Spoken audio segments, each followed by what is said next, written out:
যারা জুলুম করেছে শীঘ্রই জানতে পারবে কোন ভয়ঙ্কর পরিণামের দিকে তারা যাচ্ছে। আসসালামু আলাইকুম ওয়া রাহমাতুল্লাহি ওয়া বারাকাতুহু।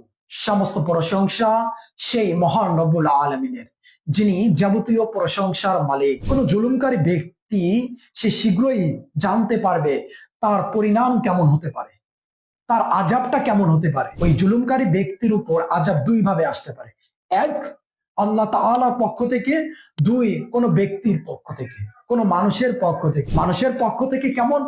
কারণ মানুষের পক্ষ থেকে হলে সাধারণ কোন জুলুমকারী ব্যক্তি কোন মাজলুমের উপর জুলুম যদি করে, সেই অন্য কোন ব্যক্তি যদি সহযোগিতা করে, তাহলে সাধারণ কিছু ওই জুলুমকারীর কিছু কষ্ট হয়, কষ্টদায়ক কিছু চাপানো হয়।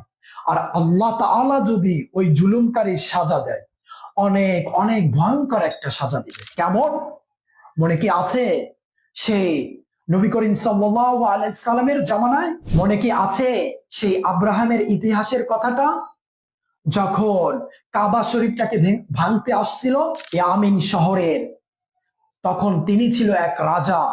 তখন শুনতে পাইলেন মক্কা শহরে এমন একটা কাবা, এমন একটা ঘর আছে যে ঘরটাকে সবাই সম্মান করে।